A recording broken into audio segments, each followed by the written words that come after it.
New text messages exposing Peter Strzok and Lisa Page. The texts clearly show the pair were worried about how they will be perceived by Hillary Clinton if they are too hard on her during her email investigation, saying, quote, "One more thing, she might be our next president. The last thing we need going in there loaded for bear." Joining me now is Chris Farrell, Director of Investigations and Research at Judicial Watch. Chris, let me just start with the way the media has been covering or hasn't been covering any of this. To them, all this is a distraction from the real story, which is collusion between Russia and Trump, to which you say what? Baloney. I mean, this is a case where we have their own words, their own text messages in black and white, where they clearly are conspiring with one another and with others in a circle that they refer to as a secret society. And they are actively seeking to attack the Constitution and the president. Well, what they are, let's be specific. What they are conspiring to do, again, using your word, yep, is to keep Hillary out of jail and Donald Trump out of the White House, right? That is exactly correct. And so there's no wiggle room here. It's their words, their language, their communications in black and white. I have yet to see anyone who can articulate to me what the criminal predicate is to the so-called Russia investigation. No one can tell you what crime was committed. No one.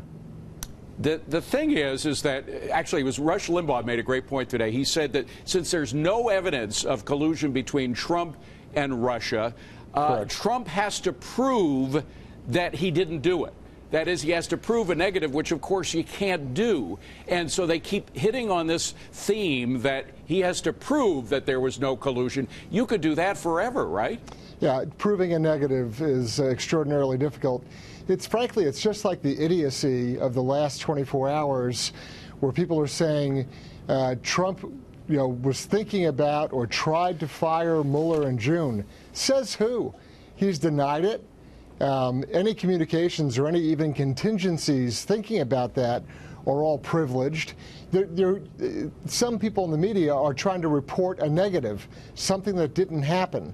It's like reporting that we did not, nuke North Korea. That's right. It's a non-event, and they're reporting it as though it's something that actually did happen. Well, and yet this story is getting far more attention and far more press, at least during this week, than any of the information coming out of the FBI.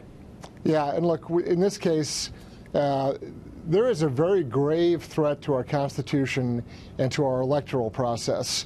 We now have documentation from these FBI agents and one FBI attorney that also points in all sorts of other directions. It has everything to do with the Hillary email Clinton server, this ridiculous Russian dossier, an effort to what they refer to as an insurance policy.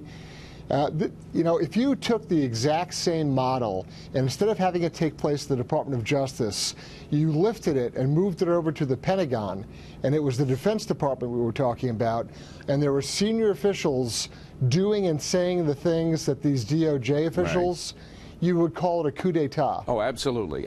Chris, they're giving me a wrap, but just one quick question. Will we ever see that memo that Republicans were making a lot of noise about last week that so far Department of Justice has refused to release or declassify? I hope that President Trump reads it in his State of the Union address. I hope that he informs the public about what's really going on.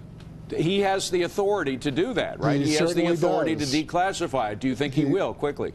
I hope that he does, and it's my great hope that he does that. Okay, Chris Farrell, good to see you, my friend. Thank you very much. Wouldn't that be interesting? Yes, right.